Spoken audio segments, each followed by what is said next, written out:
ओम नमो भगवते वासुदेवाय। नमस्कार दोस्तों, आज हम कार्तिक महात्म्य के छठे अध्याय को श्रवण करेंगे। कल हमने 5वें अध्याय को श्रवण किया था। कथाक्रम को आगे बढ़ाते हुए छठे अध्याय में प्रवेश करते हैं। सबसे पहले भगवान गणेश का ध्यान करेंगे। ओम श्री गणेशाय नमः। फिर भगवान विष्णु का ध्यान करते हुए कथा में ध्यान लगाएंगे। ओम नमो भगवते वासुदेवाय।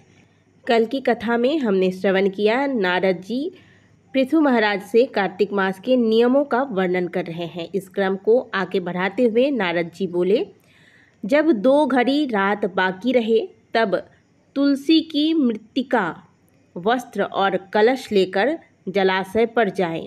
कार्तिक में जहाँ कहीं भी प्रत्येक जलाशय के जल में स्नान करना चाहिए। गर्म जल की अपेक्षा ठंडे जल से स्नान करने से 10 गुना पुण्य होता है। उससे 100 गुना पुण्य बाहरी कुएं के जल से स्नान करने से होता है।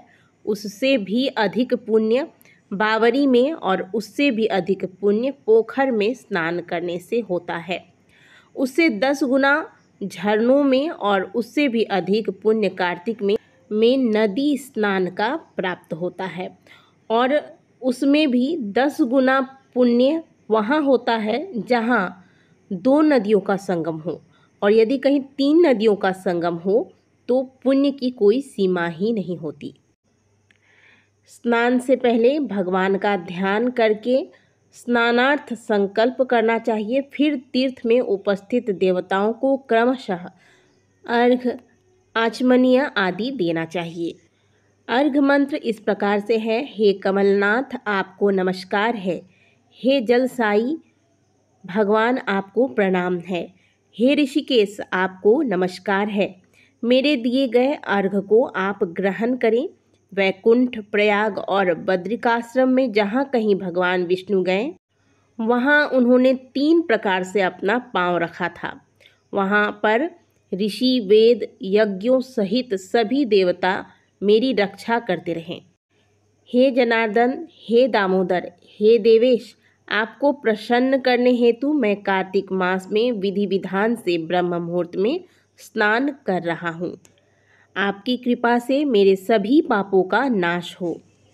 हे प्रभु, कार्तिक मास में व्रत तथा विधि पूर्वक स्नान करने वाला मैं अर्घ देता हूँ।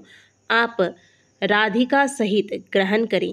हे कृष्ण, हे बलशाली राक्षसों का संहार करने वाले भगवान, हे पापों का नाश करने वाले, कार्तिक मास में प्रतिदिन दिए हुए मेरे इस अर्घ द्वारा कार्तिक स्नान का व्रत करने वाला फल मुझे आपकी कृपा से प्राप्त हो।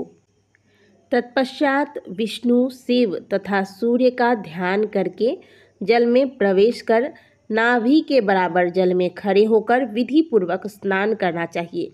गृहस्थी को तिल और आंवले का चूर्ण लगाकर तथा विधवा स्त्री व यति को तुलसी के जड़ की मिट्टी से स्नान करना चाहिए। सप्तमी, अमावस्या, नवमी, त्रयोदशी, द्वितीया, दशमी आदि तिथियों को आंवला तथा तिल से स्नान करना वर्जित है। स्नान करते हुए निम्न शब्दों का उच्चारण करना चाहिए। जिस भक्ति भाव से भगवान ने देवताओं के कार्य के लिए 3 प्रकार का रूप धारण किया था, वही पापों का नाश करने वाले भगवान विष्णु अपनी कृपा से मुझे पवित्र बनाएं। जो मनुष्य भगवान विष्णु की आज्ञा से कार्तिक व्रत करता है, उसकी इंद्रादि सभी देवता रक्षा करते हैं, इसलिए वह मुझको पवित्र करें। बीजों, रहस्यों तथा यज्ञों सहित वेदों के मंत्र, कश्यप आदि ऋषि, इंद्रादि देवता मुझे पवित्र करें। अदिति आदि सभी नारियां, यज्ञ, सिद्ध, सर्प और समस्त औषधियां व तीनों लोकों के पहाड़ मुझे पवित्र करें। इस प्रकार कहकर स्नान करने के बाद मनुष्य को हाथ में पवित्री धारण करके देवता, ऋषि, मनुष्यों तथा पितरों का विधि पूर्वक तर्पण करना चाहिए। तर्पण करते समय तर्पण में जितने तिल रहते हैं उतने वर्ष पर्यंत व्रती के पितृगण स्वर्ग में वास करते हैं। उसके बाद व्रती को जल से निकलकर शुद्ध वस्त्र धारण करने चाहिए सभी तीर्थों के सारे कार्यों से निवृत्त होकर पुनः भगवान विष्णु का पूजन करना चाहिए।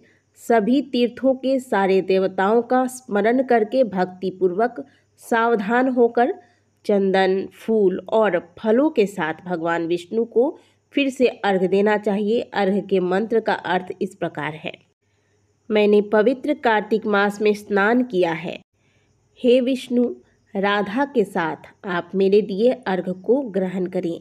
तत्पश्चात चंदन, फूल और तांबुल आदि से वेद पाठी ब्राह्मणों का श्रद्धापूर्वक पूजन करें और बारंबार नमस्कार करें। ब्राह्मणों के दाएं पांव में तीर्थों का वास होता है, मुंह में वेद और समस्त अंगों में देवताओं का वास होता है। अपने कल्याण की इच्छा रखने वाले मनुष्य को इनका न तो अपमान करना चाहिए और न ही इनका विरोध ही करना चाहिए। फिर एकाग्रचित्त होकर भगवान विष्णु की प्रिय तुलसी जी की पूजा करनी चाहिए। उनकी परिक्रमा करके उनको प्रणाम करना चाहिए।